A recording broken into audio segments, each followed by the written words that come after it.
Salut tout le monde, j'espère que vous allez bien. Comme vous l'aurez vu dans le titre, on va parler aujourd'hui de la nouvelle palette de Natasha Denona, la I Need a Warm palette. Pardon, je vais y arriver. On va également parler du nouveau skin tint de chez Sephora, le Reveal the Real.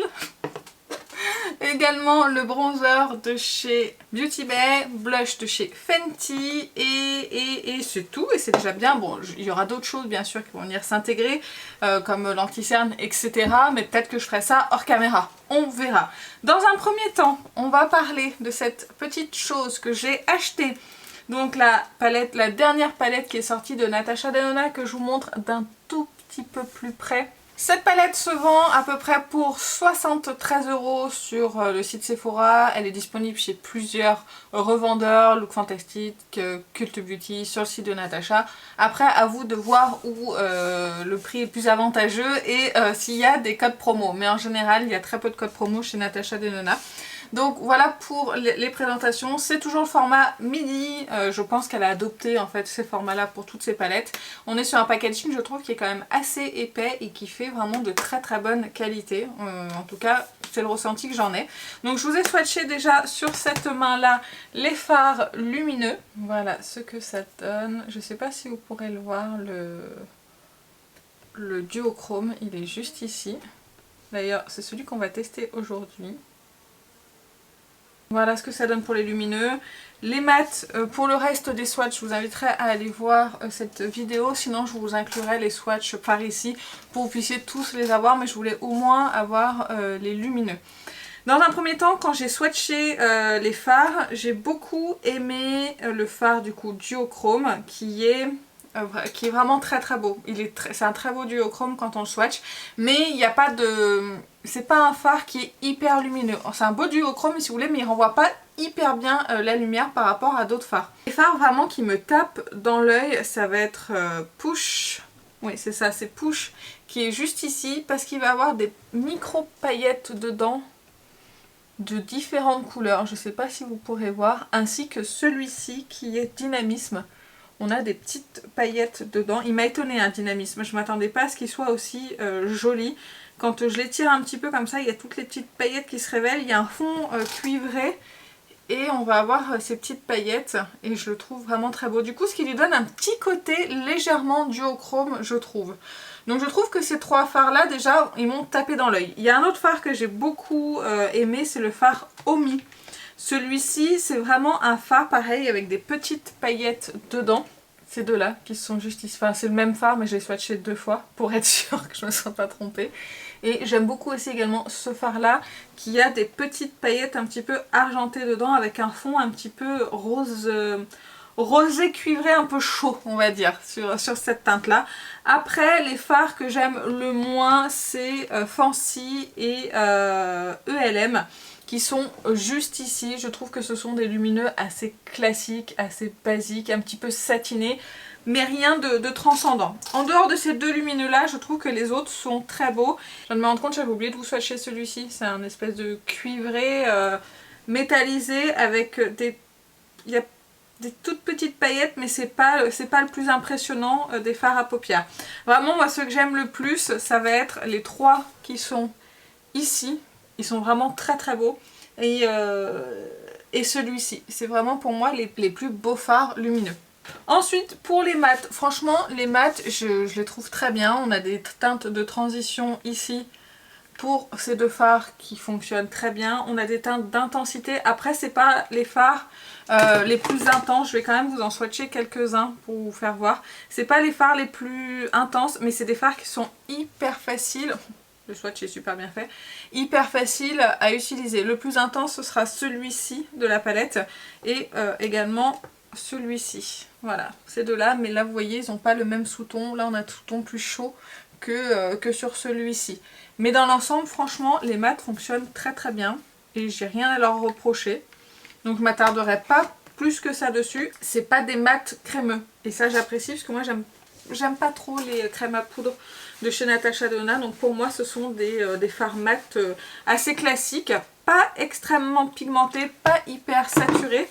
mais qui fonctionnent vraiment très bien et qui sont faciles à utiliser pour le quotidien. De toute façon, je pense que c'est une palette qui est faite pour le quotidien. Donc voilà déjà pour la présentation de la palette. Il y a des fards que j'aime beaucoup. Je crois que j'ai même oublié de vous parler de celui-ci parce qu'en fait, celui-ci, pour moi, c'est un fard un petit peu satiné. Décidément, j'oublie en fait de vous parler de certains fards. Quelle andouille. C'est le fard Anchor qui est juste ici. Et en fait, je le trouve pas terrible.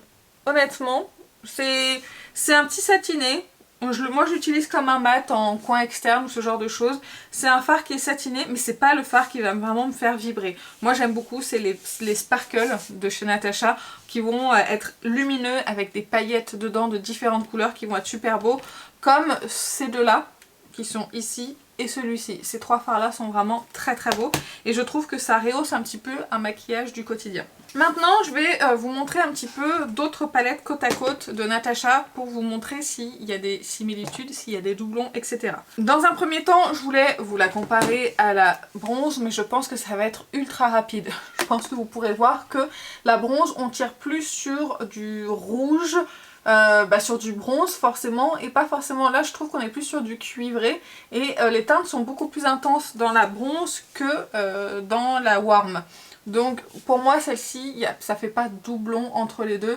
Quand je regarde les fards lumineux, honnêtement, moi il n'y a pas de doublon. Là vous avez du doré, vous avez du fard un petit peu rouge, vous avez du marronné, du bronze. Là on est vraiment un peu plus sur du cuivré, voire légèrement du rosé. Mais du coup pour moi il n'y a pas de doublon avec la bronze. Ensuite vous avez la Golden Palette qui vient de sortir. Là on va retrouver peut-être quelques similitudes, mais plus dans les fards mat, dans les fards de transition à la limite, qui vont peut-être se ressembler un petit peu plus. Et encore là on est plus, c'est un petit peu plus chaud forcément que pour cette palette là. Mais si je vous les rapproche toutes les deux, vous verrez que c'est pas exactement pareil. Là vraiment les fards lumineux sont dorés, là on est plus sur du cuivré. Donc on tire plus sur le orangé sur celui-ci et sur celle-ci sur le doré. Mais je vous dis, à part voilà les teintes de transition qui vont peut-être se rapprocher, sinon pour moi je vois pas de similitude. J'ai juste swatché, oui j'ai quand même deux fards. J'ai Anchor dans celui-ci, dans la Warm, qui est assez proche de la teinte Varis qui est juste ici. En plus c'est pas des teintes que j'aime particulièrement. Mais vous voyez, elles sont quand même assez proches en termes de teinte. Qu'est-ce qu'on aurait d'autre? Deux fards mat aussi. Là vous avez Log de la Golden. Et ici vous avez le plus foncé, donc Pep de la Warm. Et vous pouvez voir que c'est pas la même intensité, c'est pas le même sous-ton non plus. Il est un petit peu plus chaud celui-ci que celui-ci. Ensuite, vraiment c'est au niveau des mats que ça va jouer, mais très légèrement et pas tous, hein, parce que vraiment les lumineux, je vais essayer de vous swatcher Nubia et Omi sur les lumineux. Vous voyez, là j'ai deux fards aussi lumineux. Alors certes, la différence elle est pas non plus extrême, mais ici on va avoir un fard un petit peu plus orangé cuivré, ici un petit peu plus rosé. Il y a des petits fards comme ça qui se ressemblent, mais la Color Story en soi, comme ça quand on les regarde, non, vous aurez vraiment quelque chose de beaucoup plus chaud. Mais c'est vrai que sur les mats, on va avoir quelques similitudes. Vous avez ces deux fards là qui sont assez proches, mais sur les autres fards lumineux, selon moi, non. Là vous avez du coup du doré que vous n'avez pas ici, on va être plus sur du cuivré. Voilà, donc j'espère que ça vous va comme comparaison au niveau des teintes. Donc ça, et maintenant j'ai sorti aussi la I Need Nude palette, puisqu'on est sur la... Pour moi, là vous avez la version rosée froide, et ici la version un petit peu plus chaude et cuivrée. Voilà pour moi, on est sur des teintes je trouve pour le quotidien, pas trop intenses, qui s'utilisent facilement, que ce soit pour celle-ci ou pour celle-ci, et je pense qu'elles sont faites pour ça. Je pense que ce sont des palettes de neutre faites pour le quotidien. Et là vous avez la version chaude et ici vous avez la version froide. Et je crois que de toute façon, c'est ce qu'elle disait Natasha. Après je parle pas assez bien l'anglais pour comprendre tout ce qu'elle a dit sur ses réseaux. Mais elle a présenté les deux ensemble. Donc je suppose que c'est pour ça. On va passer maintenant au maquillage des yeux. J'ai déjà réalisé 3 looks avec cette palette que vous verrez sur les différents réseaux en format court. Sur TikTok, sur Réel Instagram et en short YouTube. plus le look qu'on va faire aujourd'hui. Et je me suis gardé aujourd'hui le duochrome qu'on va appliquer ensemble. Je pense que je vais attaquer par cette teinte de transition avec un pinceau estompeur. Donc c'est la teinte RIP, R-I-P-E. C'est quand même poudreux les fards mat quand on les prélève, mais moi ça me gêne pas plus que ça. Il suffit de tapoter un petit peu son pinceau et de toute façon moi je fais mon teint après. Et de toute façon j'ai même pas remarqué de chute sur mon teint en les appliquant. Donc ce que je vous disais c'est que les fards mat sont vraiment hyper faciles à appliquer et hyper faciles à estomper. Vous voyez, ça se fait vraiment en quelques coups de pinceau. Après là c'est pas une teinte hyper intense, hein, on est d'accord. Mais je trouve que ça se fait hyper facilement. Par contre, ce genre de fard à paupières comme ça poudreux, je trouve qu'ils ont tendance à s'utiliser plus vite qu'un fard à paupières classique, puisque forcément quand vous prélevez, bah, ça va soulever de la poudre et ça va s'utiliser plus vite. J'ai pas envie de faire quelque chose de trop intense. Je vais prendre donc la teinte qui est ici, c'est la teinte Fervor. Donc c'est un mat un petit peu plus foncé. Et je vais le mettre dans le coin externe. Je trouve que c'est vraiment une palette qui est faite là pour l'automne. Hein. Clairement, je trouve qu'elle est parfaite pour la saison qui arrive. Du coup, vous pouvez vous faire des maquillages un petit peu orangés cuivrés avec. Mais après, ne vous attendez pas à un truc de fou. Les fards lumineux sont très beaux, scintillants, c'est superbe. Mais c'est une palette pour le quotidien, c'est une palette à thème. Donc forcément vous allez vous retrouver avec des looks assez similaires si vous les utilisez à la suite. Le but je pense c'est d'avoir plusieurs Natacha et de tourner avec. Comme ça au moins vous n'avez pas forcément le même look, on n'est pas forcément dans les mêmes tonalités. Voilà, on va rester sur quelque chose de très simple. J'ai pas envie de faire plus et on verra une fois le fard lumineux mis si je mets de l'intensité, si je mets un liner ou autre. Maintenant je vais prendre au doigt la teinte donc Phénoména qui est le duochrome. Par contre j'apprécie vraiment qu'elle ait mis un duochrome dans sa palette. Franchement ça lui donne un petit plus par rapport aux autres. En plus la formule de ces duochromes est vraiment chouette parce qu'il n'y a pas besoin de se contorsionner avec un miroir ou autre pour que le duochrome se voit. Et je pense que vous pouvez le voir. Ouais, je pense que ça va être un petit peu trop monochrome mon maquillage. Je vais peut-être intensifier avec un petit coin externe un petit peu plus foncé. Vous voyez un petit peu, il y a du... C'est marrant parce qu'il y a du rose je trouve, du doré, du cuivré, enfin du jaune, du cuivré. Je trouve qu'il y a plusieurs couleurs dans cette teinte. Et elle est vraiment très très belle. Et en plus c'est hyper fin. C'est une texture qui est hyper fine sous le doigt. J'ai l'impression qu'il faut que je rajoute quelque chose là.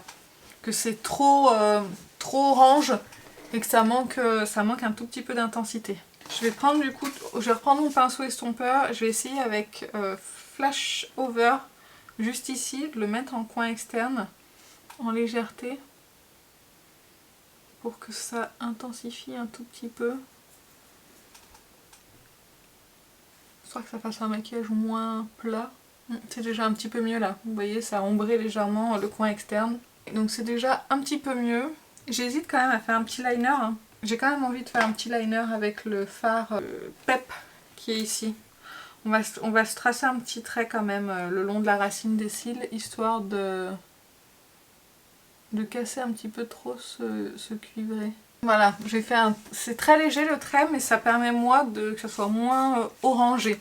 Donc maintenant je vais mettre mon mascara avec vous. C'est rare que je le fasse, mais là j'ai envie parce que je voulais parler de mon nouveau recourbe-cils. Et je vous en ai parlé dans mon dernier haul, il s'agit du recourbe-cils de chez Shiseido.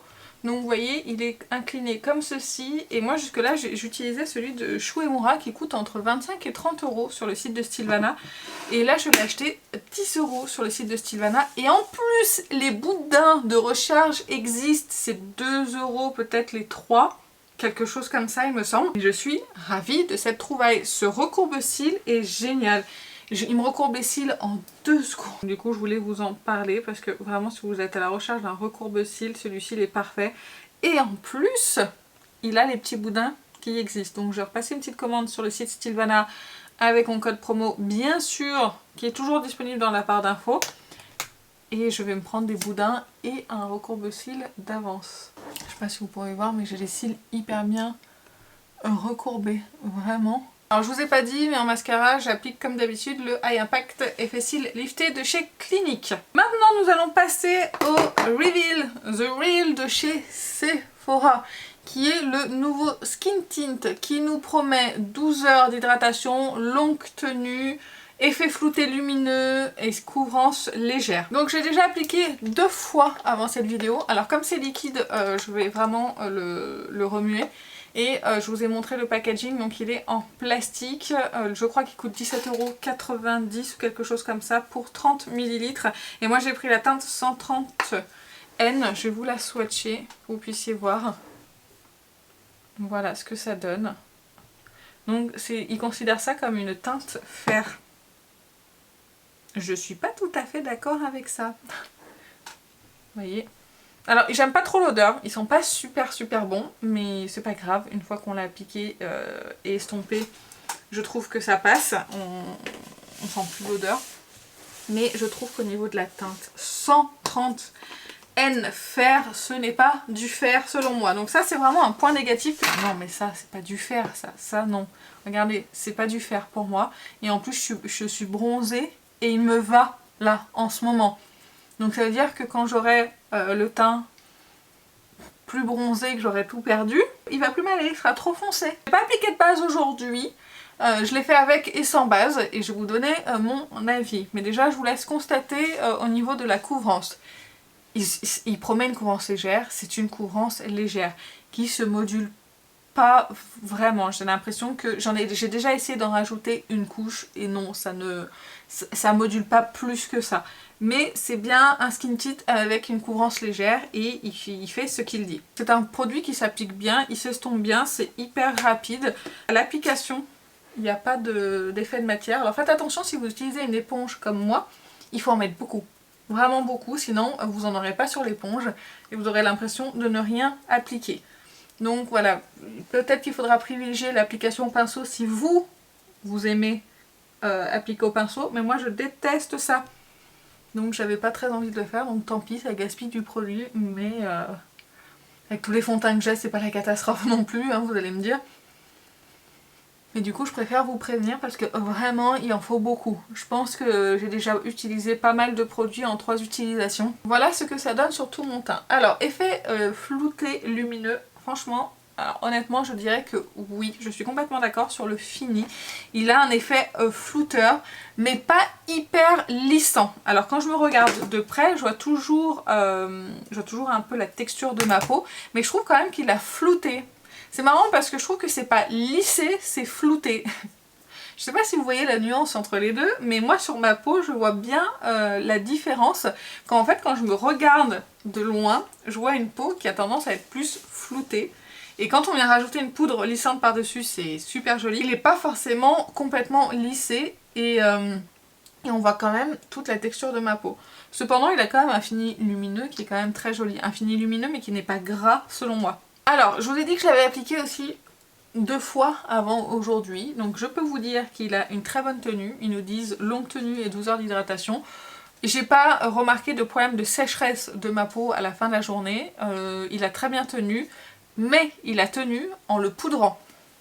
J'ai essayé de le poudrer très légèrement la première fois que je l'ai appliqué et j'ai transpiré parce qu'en ce moment il fait chaud. J'ai transpiré et en fait je me suis rendu compte que comme si le produit se déphasait avec la chaleur et la transpiration et il était tout ressorti sur l'entièreté de mon visage. C'est-à-dire que ça faisait de l'effet de matière sur mon visage, enfin sur la fin de la journée. Donc dès que j'ai commencé en fait à transpirer. Et le lendemain je l'ai réappliqué en le poudrant avec la poudre de chez Huda Beauty, la Easy Bake. Et là honnêtement ça n'a pas du tout bougé de la journée. Pourtant j'ai aussi autant transpiré que la veille. Mais ça n'a pas du tout bougé de la journée. Donc il est longue tenue oui, mais à condition de le poudrer. Il va pas être très résistant à la transpiration si jamais vous avez tendance par exemple à ne pas poudrer vos fonds de teint. Là à ce moment-là, moi je pense qu'il ne tient pas très bien, il commence à voilà, faire de l'effet de matière sur le visage. Il tient quand même plutôt pas trop mal ses promesses, je trouve. C'est pas un mauvais produit, il est très bien, il fonctionne bien. En plus là j'aime bien parce qu'il est adapté à ma carnation du moment, donc il est parfait pour moi en ce moment. Si vous aimez les choses légères, c'est parfait également pour vous parce que ça va juste venir corriger un petit peu votre peau, mais sans cacher complètement les imperfections, parce que vous voyez moi j'ai des taches pigmentaires et on les voit encore. Donc c'est un bon produit, je trouve que pour le prix c'est pas mal. Il a quand même cet effet flouteur, il est hydratant, il a la couvrance qu'il dit, il a une couvrance légère et je trouve que c'est quand même une bonne couvrance légère.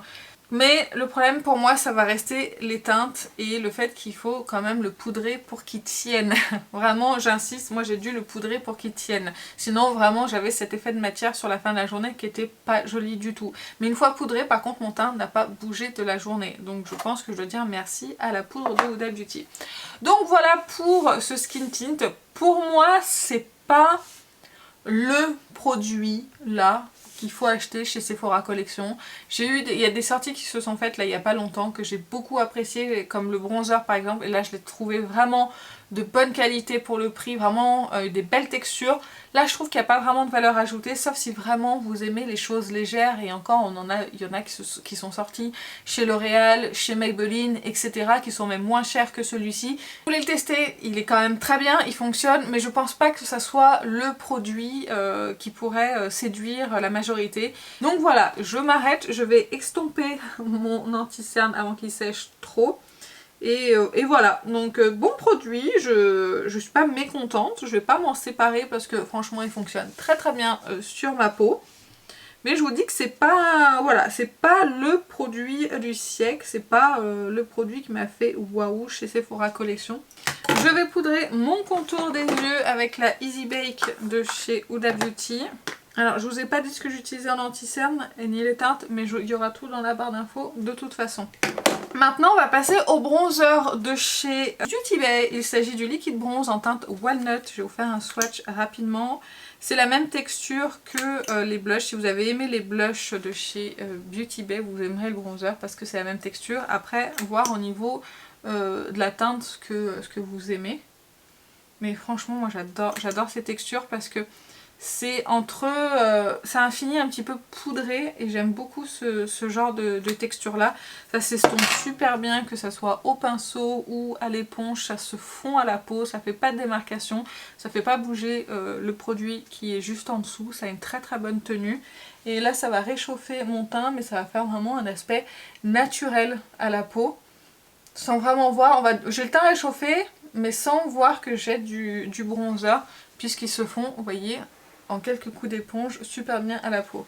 Excellent produit de chez Beauty Bay, je valide complètement ce bronzer. Je vais poudrer mon teint hors caméra parce que là j'ai quand même beaucoup parlé, que la vidéo va être très longue. Et je reviens pour appliquer le blush.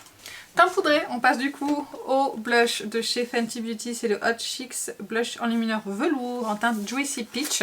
Alors il est revenu chez Sephora, je crois qu'il a été en rupture de stock, je ne sais pas s'il est encore disponible. S'il est plus disponible chez Sephora, j'essaierai de vous mettre le lien vers le site Fenty, mais attention, il n'y a pas de frais de douane, mais il y a des frais de port qui sont assez élevés. Donc voilà au niveau du packaging, il est vraiment très très joli. Et voilà au niveau de la teinte, de toute façon je pense que vous l'avez déjà vu plusieurs fois. Moi j'ai pris cette teinte là parce qu'apparemment c'était la teinte la plus jolie et celle qui était qui avait une meilleure texture par rapport aux autres. Donc comme les blushs lumineux j'ai du mal parce que j'ai toujours peur que ça marque la texture de ma peau. Du coup j'ai suivi les conseils surtout de la Loge de Gabrielle par rapport à la texture. Elle en avait testé plusieurs. Donc voilà, vous voyez au niveau de la lumière c'est quand même super joli. C'est un blush lumineux donc forcément ça met toujours un petit peu l'emphase sur la texture de la peau. Mais je trouve quand même qu'il est très très beau. Il est beaucoup moins lumineux en fait si vous voulez que le Rare Beauty. Hein. Ce qui fait qu'il est plus facile je trouve à porter. Et cette teinte là en été elle est vraiment parfaite. Voilà pour le blush, il est vraiment très très joli et j'aime beaucoup la lumière qui s'en dégage parce que c'est hyper naturel. J'ai pas trop forcé sur le blush, j'avais vraiment envie de faire quelque chose de simple. Je vais mettre mon spray de finition et après on va finir les yeux ensemble et appliquer le rouge à lèvres. Spray de finition, j'ai utilisé celui de chez Maybelline, le Lasting Fix qui arrive à la fin. Donc je vais bientôt pouvoir passer à un autre. Comme d'habitude, je l'estompe comme ça, enfin je fais fusionner en fait si vous voulez avec mon éponge. Ça évite s'il y a des petites gouttelettes que ça marque le teint, etc. Et je trouve que ça fixe très bien aussi comme ça. Voilà, donc on va finir les yeux. Je vais faire quelque chose d'assez simple. Je vais prendre la teinte Rip du début. Je vais prendre un petit pinceau et je vais mettre ça sur le coin, enfin sur le ras de cils inférieur. Je reprends la teinte Fervor ici. C'était la deuxième teinte que j'avais appliquée. Et je l'applique par-dessus. Et la teinte Flash Over qui est juste ici. Et je la mets juste un petit peu, vous voyez ici, histoire de rappeler le dessus. Voilà pour le ras de cils et je pense que c'est parfait. C'est très bien comme ça. De toute façon en plus ça c'est des couleurs comme ça un petit peu cuivrées orangées qui font très bien ressortir le bleu de mes yeux. On va finir avec les lèvres, après on fera un petit récap des produits. Je vais utiliser un rouge à lèvres de chez MAC, c'est le Warm Teddy 669 parce qu'il ira parfaitement avec mon maquillage des yeux.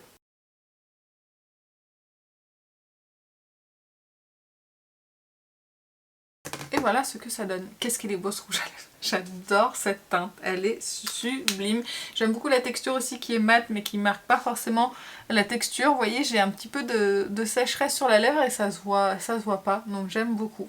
Donc on va récapituler. Moi au niveau de la palette pour les yeux, je la trouve vraiment très jolie, elle fonctionne bien, j'aime bien aussi ce petit plus avec ce fard duochrome que j'ai du coup sur la paupière qui va apporter un petit plus. C'est juste que c'est pas mes fards duochrome préférés, j'aurais préféré un duochrome un petit peu plus intense, un petit peu plus lumineux, même si le duochrome se voit très bien, j'aurais préféré voilà quelque chose d'un petit peu plus lumineux, un petit peu plus métallique ou un petit peu scintillant.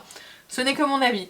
Les fards lumineux qui sont dedans, je les trouve très beaux, ils sont un petit peu pailletés donc c'est subtil mais c'est très beau, ça réfléchit très bien la lumière et en même temps c'est très bien pour une utilisation je trouve du quotidien. Encore une fois ça dépend de votre quotidien, je vous le dis très régulièrement, mais moi pour mon quotidien à moi, pour me maquiller au quotidien, je trouve que c'est des fards lumineux qui sont excellents et qui fonctionnent bien. Les mats pareils sont pas trop pigmentés, juste ce qu'il faut, ils s'estompent très bien, je trouve qu'on peut faire de très jolis maquillages, ils se superposent très bien ensemble et ils vont très bien ensemble.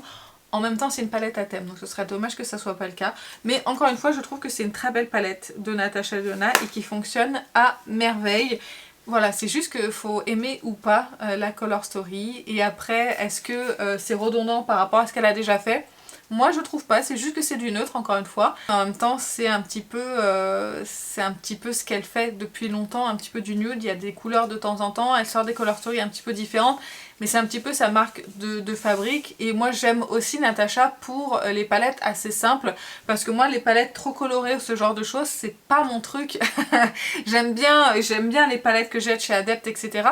Mais j'aime bien aussi avoir ce genre de palette là pour me maquiller de façon plus classique. Donc après ça dépend de ce que vous recherchez. Natasha Denona c'est plus classique, mais avec de belles formules et des fards qui fonctionnent bien. Le skin tint, bon vous voyez une fois que le teint il est fini, j'ai un très joli teint, vous voyez comme c'est très joli, ça fait un petit peu effet flouté. Alors c'est toujours beaucoup plus lisse en caméra que ce que ça l'est réellement, je vous le rappelle, mais c'est quand même très joli et j'ai un très joli teint et j'aime beaucoup en fait ce que je vois. Mais attention, moi j'ai besoin vraiment de le sceller, de le poudrer avec une poudre qui est quand même matifiante et lissante du coup qui va apporter un petit peu plus de lissage à la peau. Je savais pas comment le dire. Donc voilà, c'est rien d'extraordinaire dans ce produit mais il fonctionne quand même plutôt bien, moi je l'aime bien. Donc voilà, rien de transcendant mais faites attention aux teintes, je trouve que 130N, donc du fer, c'est pas fer selon moi. Donc il vaut peut-être mieux aller chez Sephora si vous avez un Sephora près de chez vous pour swatcher les teintes. Le bronzer de chez Beauty Bay, foncé, excellent produit, belle texture. Si vous aimez la texture mousse comme ça du blush, vous adorez le bronzer, moi je le trouve génial. Pareil franchement le blush de chez Fenty, j'aime beaucoup ce blush lumineux mais beaucoup plus subtil que celui de chez Rare Beauty, donc plus facile à porter selon moi et le packaging en plus est superbe.